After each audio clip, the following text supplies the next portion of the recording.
¿Está cansado de intentar interpretar la Biblia, pero definitivamente no entender absolutamente nada de lo que dice? Sí, Señor. ¿Quisiera no ser engañado por los falsos maestros y profetas? Sí, Señor. ¿Quiere conocer mejor a su Señor por medio de las Escrituras? Sí, Señor. Pues este video es para usted. Ponga mucha atención a 5 claves para interpretarla. ¡Ja! Sí, Señor.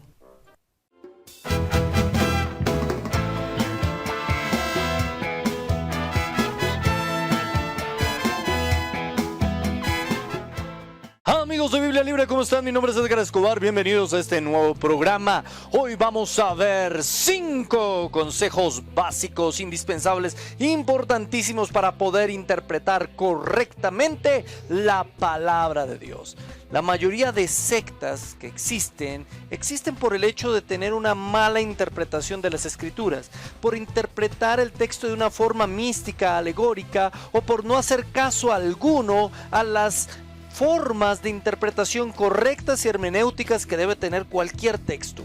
Pues hoy las herramientas que vamos a dar aquí son herramientas básicas, fundamentales, si usted quiere interpretar correctamente la Biblia. Recuerden lo que dice 2 de Pedro 3:15 al 16 en la traducción del lenguaje actual. Recuerden que nuestro Señor Jesucristo nos trata con paciencia para que podamos ser salvos. Ya nuestro querido compañero Pablo les ha escrito acerca de esto y fue Dios mismo quien se lo explicó.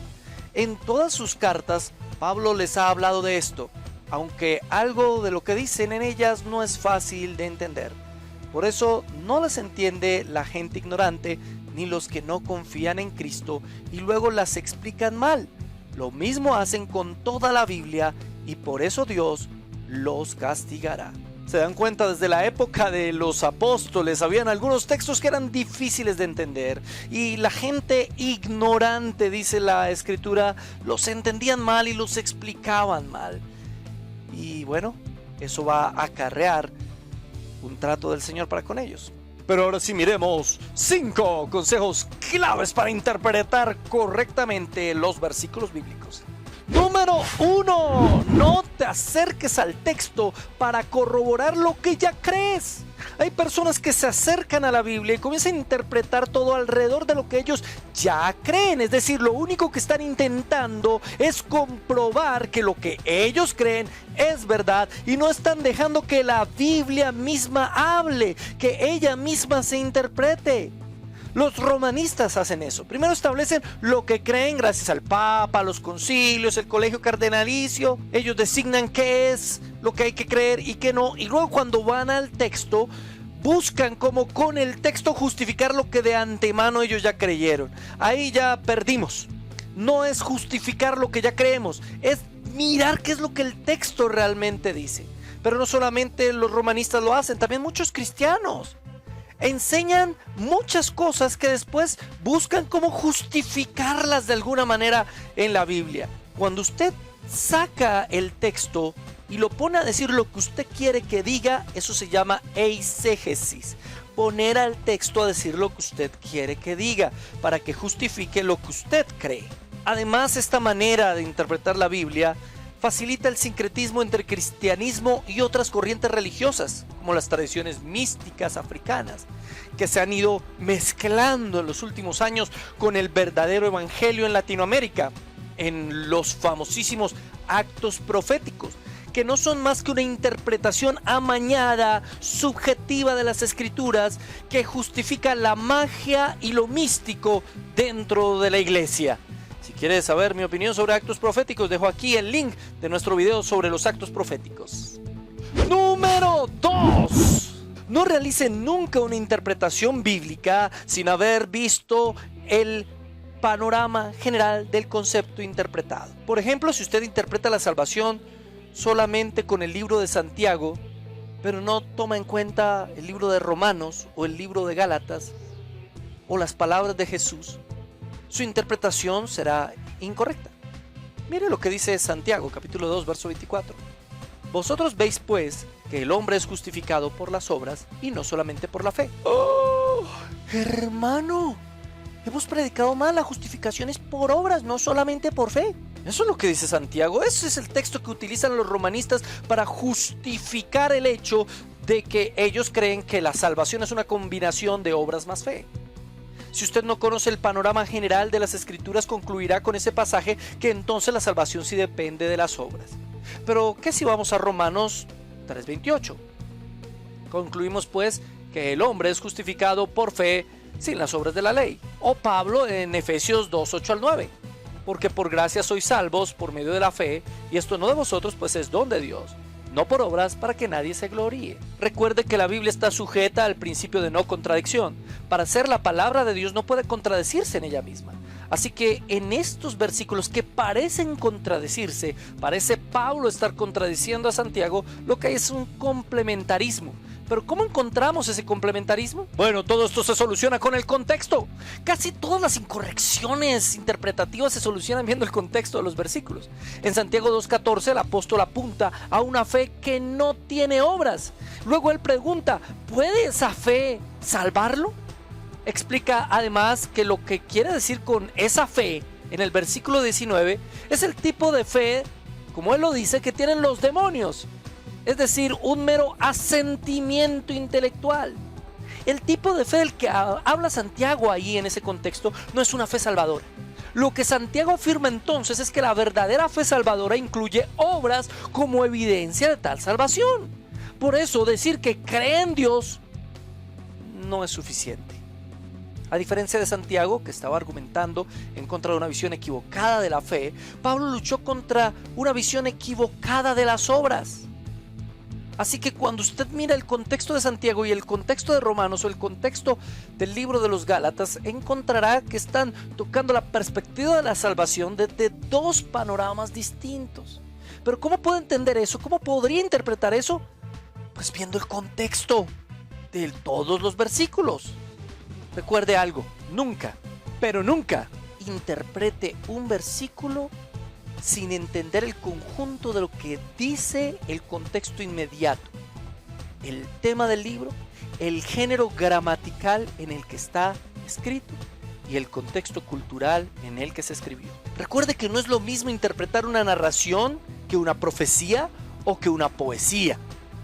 Hay personas que toman textos del libro de los Salmos y los interpretan como si estuvieran interpretando una profecía bíblica. Y hay profecías en los Salmos, claro, generalmente hablando sobre Jesucristo, pero hay que tener muy en claro qué género literario estoy interpretando. No todo es profecía, no todo versículo tiene algo escondido y misterioso. Así que para interpretar correctamente hay que tener una visión global de las Escrituras. La misma Biblia lo enseña en el Salmo 119-160. La suma de tu palabra es verdad, y eterno es todo juicio de tu justicia. Es claro ahí, la suma, el compendio, el conjunto de la palabra. Interpretar un texto solo, suelto por ahí, puede llevarnos a cosas locas como las que hemos visto en este canal en todos los videos que tenemos. Personas que se creen Jesucristo, personas que crean doctrinas absurdas porque interpretan los textos sacados completamente de su contexto. Recuerde algo, la Biblia es su propio intérprete. La mejor forma de interpretar las Escrituras es con las mismas Escrituras. Número 3. El texto tiene una sola interpretación. Durante la Edad Media, la iglesia romanista popularizó la interpretación cuádruple. Ellos decían hay un sentido literal, un sentido tropológico, un sentido alegórico y un sentido analógico de cada uno de los textos. Pero eso en sí mismo nos crea un problema grandísimo. Nos da 4 interpretaciones distintas a cada versículo. Y nos crea el problema de cómo saber cuál es la alegoría del versículo. ¿Qué parámetros utilizar para entender si es literal o es analógico? Bueno, debemos tener cuidados con los extremos. No interpretes todo el texto literal ni todos los textos simbólicos. Todo eso depende del contexto y de la misma línea de pensamiento que el texto da. De ahí, por ejemplo, las diferencias que hay en la interpretación del libro de Apocalipsis. Hay quienes piensan que el libro de Apocalipsis tiene partes literales y otras simbólicas. Y Y hay quienes creen que todo el libro es simbólico meramente. ¿Cómo saber si todo el libro es simbólico o tiene partes literales? Pues quienes creen que es completamente simbólico dicen, bueno, ese es el problema. Si usted dice que tiene partes literales, ¿cómo va a saber qué es literal y qué es simbólico? ¿Qué criterio de evaluación va a tener para saber dónde interpreta un símbolo y dónde interpreta algo literal? Pero lo que sí sabemos es que está lleno de símbolos por todo lado. Así que lo más plausible es interpretarlos simbólicamente. Y aún hoy persiste ese tipo de discusión. Aún hoy hay personas que utilizan el método cuádruple de interpretación. Y eso les da 4 sentidos diferentes a cada texto. Por ejemplo, cuando hablamos de Jerusalén, tendría 4 sentidos. El primer sentido sería un sentido literal, Jerusalén, la capital de Judea. En segundo sentido, entonces, en un sentido tropológico, Jerusalén es el alma del hombre. En un sentido de interpretación alegórica, Jerusalén es la iglesia, tipifica a la iglesia. Y en un sentido analógico, Jerusalén es el cielo, la nueva Jerusalén. Y eso nos da una sopa de interpretación. Por eso Lutero y Calvino se opusieron radicalmente a ese método. Pues para ellos resultaba siendo algo absolutamente subjetivo y cada cual interpretaba lo que se le venía en gana. Calvino decía, el verdadero significado de las escrituras es el significado obvio y natural que el mismo texto provee. El texto definitivamente debe ser objetivo. Cada verso debe significar una sola cosa, de lo contrario cualquier cosa podría interpretarse. Eso de decir que ese pasaje para mí significa una cosa y para ti significa otra cosa. ¿Y qué significa para ti el versículo? A ver, dime. ¿Y para ti qué significa ese texto? ¿Cuál es tu opinión? No, la interpretación no tiene que ver con la opinión. Tiene que ver con las herramientas de interpretación bíblica. Y ahí es donde venimos al peor error de interpretación que la mayoría de los pastores usan hoy en día, la interpretación alegórica. A menos de que la Biblia sea clara y diga esto es una alegoría, yo no tengo por qué alegorizar textos, ni nada de historias, ni es que esto simboliza esto y lo otro simboliza lo otro. El ejemplo más claro, y que lo hemos dicho varias veces acá, es el ejemplo de David y Goliat. Generalmente usan a Goliat como el gigante, y el gigante tipifica tus problemas y simboliza las luchas que tienes en tu cuerpo, en tu alma, y alegorizan completamente el texto. Pero el texto no dice que Goliat es una alegoría de nada. ¿Cómo interpretamos entonces la historia de David y Goliat? David es obviamente el ancestro de nuestro Señor Jesucristo. Por lo tanto, tipifica a Jesucristo. Y si David tipifica a Jesucristo y David venció a Goliat, pues Goliat tipifica es al pecado. Cristo vence, derrota al pecado.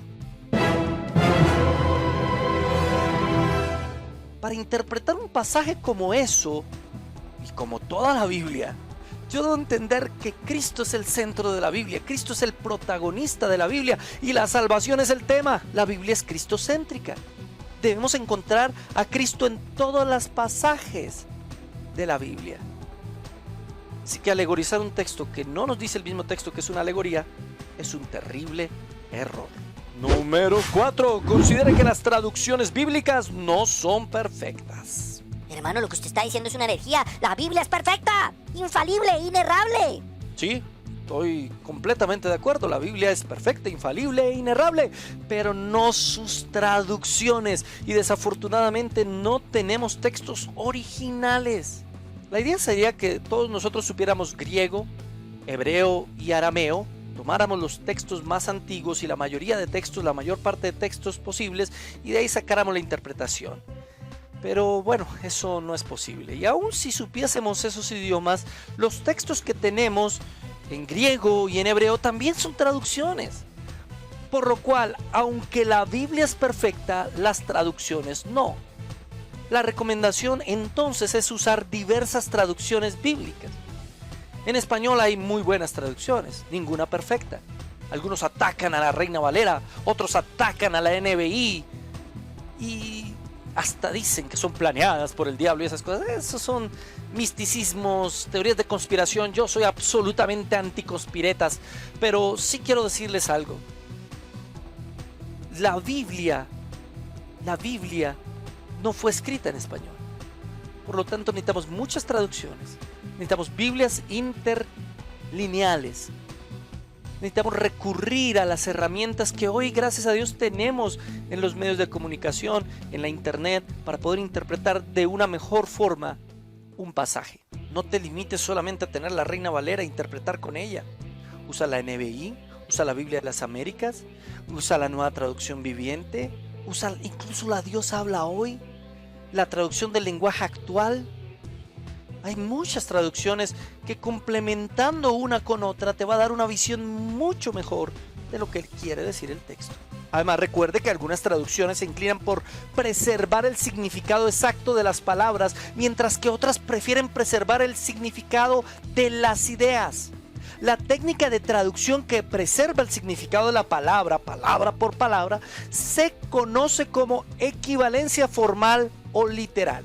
En contraste, la técnica de traducción de pensamiento por pensamiento se conoce como la equivalencia dinámica o funcional. Entonces tenemos unas Biblias que son traducciones por equivalencia formal, palabra por palabra, y otras traducciones que son por equivalencia de pensamiento o equivalencia dinámica, pensamiento por pensamiento.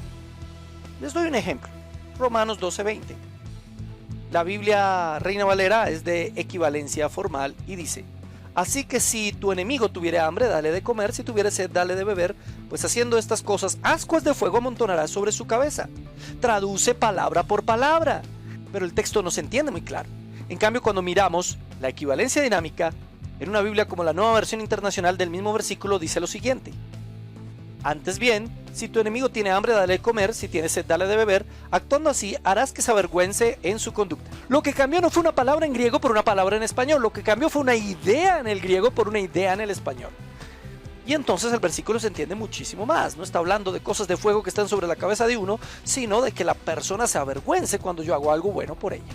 Sin embargo, lo ideal es usar en la interpretación tanto Biblias de equivalencia dinámica como Biblias de equivalencia formal.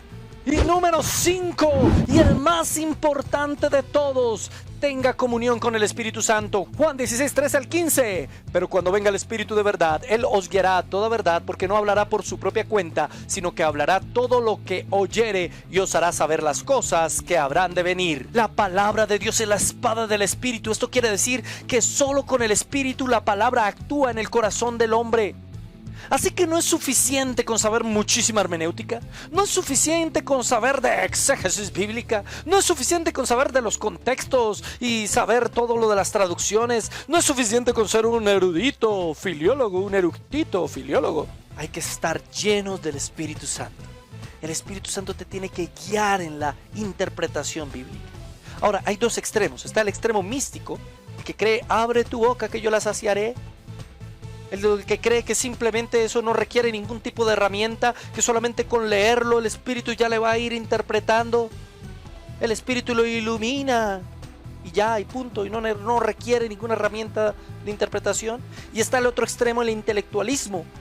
Son los que piensan que con solo saber hermenéutica ya pueden interpretar los textos. Muchos de los más grandes ateos son grandes hermeneutas. La hermenéutica como arte de interpretación de textos es fundamental. Pero recuerden que solo el Espíritu Santo nos puede dar una convicción bíblica. Ora, busca el rostro del Señor cada vez que te acerques a la Escritura. ¿Le gustó este video? Compártalo, denle like, suscríbase, denle a la campanita y todas las notificaciones. Es muy importante para nosotros poder llegar a más personas, para que todos amemos la palabra de Dios, la estudiemos y la compartamos de una mejor manera. Nos vemos en el próximo video de Biblia Libre.